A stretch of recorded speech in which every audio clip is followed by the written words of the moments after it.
Welcome. Today I will be paraphrasing, summarizing, and sharing for the April 26th Al-Anon readings in Courage to Change and a Little Time for Myself.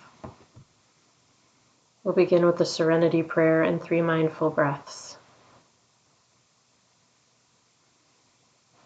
God, grant me the serenity to accept the things I cannot change, courage to change the things I can, and wisdom to know the difference.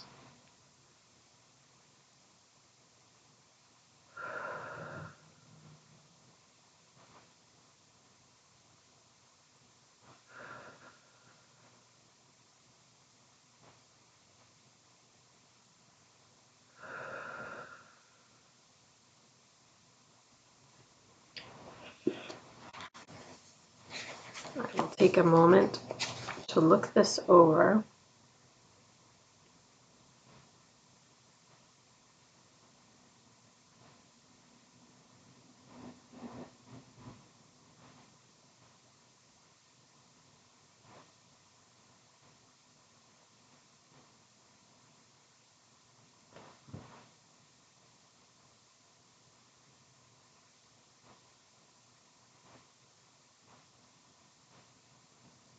The question is, what helps me to feel I belong in Al-Anon? And the passage starts with a person describing how they were in a relationship with an alcoholic, but they didn't live with the person and they weren't married, so they questioned whether they really belonged in Al-Anon. So when they broke up, this person left Al-Anon thinking that the problem was gone, so they didn't need Al-Anon anymore. They didn't realize how much the alcoholism had affected them. And now, in fact, this person's married to a different alcoholic, and they know without a doubt that they belonged in Al-Anon all those years ago, and they certainly belong now. Today's reminder: the only requirement for Al-Anon membership is being affected by someone else's drinking. And the quote is from Hope for Today. We need to feel like we belong for our spiritual health. What helps me feel I belong in Al-Anon? Well, as I've said before, I came to Al-Anon because I was concerned about my son. I had been referred to Al-Anon by my son's psychiatrist. My son was never an alcoholic. He was abusing drugs, which is a substance just like alcohol. So, no one ever made me feel like I didn't belong because it was drugs, not alcohol. And the fact is that I actually could have come to Al-Anon years before because my mother was an adult child. My grandfather was an alcoholic. So, what I'm trying to say is, it's all kind of a wash. It doesn't do anyone any good to question whether they feel they belong, or it's certainly none of my business if anyone else qualifies to be there. It's up to me to decide if Al-Anon is helpful for me. And I can say without a doubt that Al-Anon is helpful for me. It's helpful to me to this day, and it helped to save my life when I first came to Al-Anon in 2013. So I do believe that it's very important that I, as an Al-Anon member, make every single person feel welcomed, and that I don't question whether anyone really belongs there. And if I ever hear anyone doubt, I feel like it's my responsibility to assure them that they are welcome, because I think that people could have given me a hard time based on the conference-approved literature and what it says, when in fact, like I said, it helped to save my life. And that was in a crisis period, but it has been extremely helpful when I've been at forks in the road since then too. Different times in my life where I really felt like I was in a corner and I wasn't sure what to do, and my Al-Anon resources helped me. So I feel like I belong because I've been there for so long. I've been part of the program for over 10 years. In fact, it's 12 years this month. It's 12 years this month. That's pretty cool. So I think just the fact that I've been involved with it for so long, I'm a little over, even though I do feel whenever I read, alcoholism, knowing that my son, it never really was alcoholism, it was substance abuse. But, alcohol is a substance. So I think it's splitting hairs. And I think that there are many more Al-Anon resources. I guess there's another group called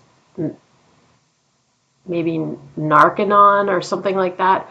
I was never aware of anything in my area to help me with that.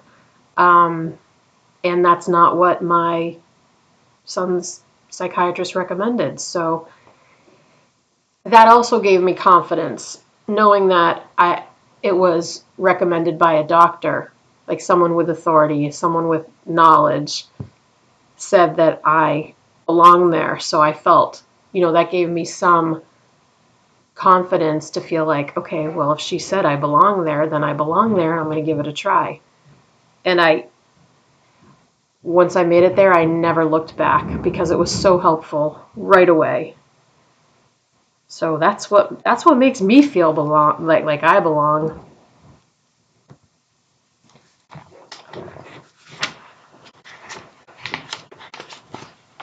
That's why I say all the time that alcohol is a substance, because for me in particular,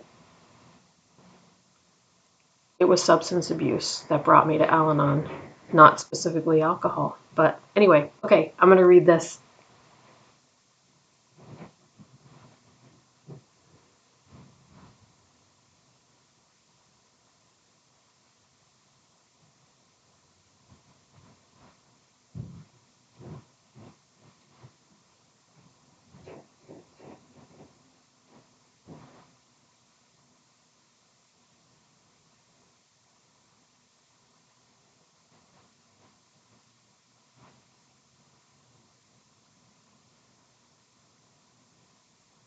Beautiful. This is about the slogan, take what you like and leave the rest.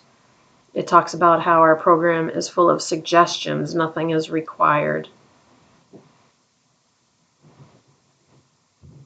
If we're not ready to use a step, slogan, or tool, we can wait. And it mentions how many of us need time to deal with the spiritual nature of the program. And it says that we are not required to believe in a higher power to participate. But many of us do come to believe in a higher power in our own time, in our own understanding, in a way that works for us.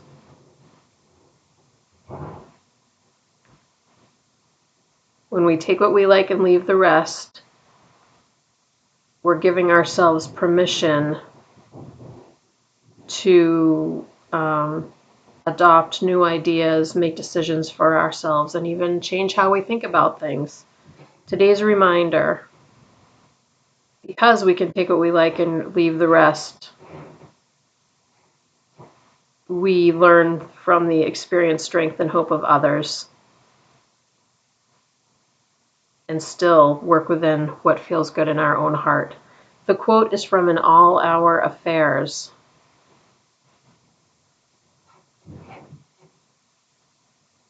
With the help of Al-Anon and our higher power, we choose what kind of life we will have. It's such a beautiful thing. And I love the slogan, take what you like and leave the rest. Because it gives me permission to use what works for me and to just maybe just temporarily discard what I don't like, or it gives me permission to not be like really aggressively angry or upset about something. I can just say it's not for me and move on. So I love having that option.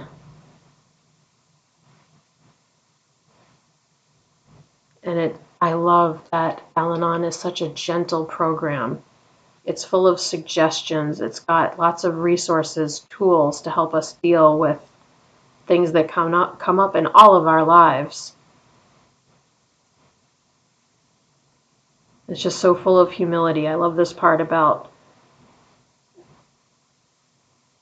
taking what we like and leaving the rest gives us permission to change our minds, like without feeling bad about it. Like now I have different information, or I had a different experience and now I feel differently. Like that's okay. It doesn't mean I was ever wrong or I need to be ashamed, or it's just that I see things differently now, and I think that's part of growing and learning. That's a great reminder, because sometimes when I learn new things, I think I was so stupid to think that way, but I think I need to be more gentle with myself because I thought what I thought because of the information that I had, because of the experiences that I had. When I get new information or a different experience and I change the way I'm thinking, I can just be peaceful and accepting of that instead of speaking or thinking bad thoughts about myself. I like that. We'll close out with the serenity prayer and 3 mindful breaths. Here we go. God, grant me the serenity to accept the things I cannot change, courage to change the things I can, and wisdom to know the difference.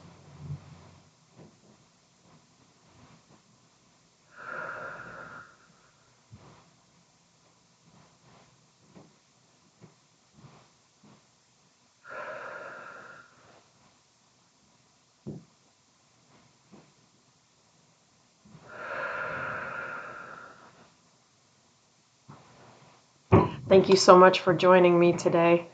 I look forward to seeing you again tomorrow. Sending you love. Take care.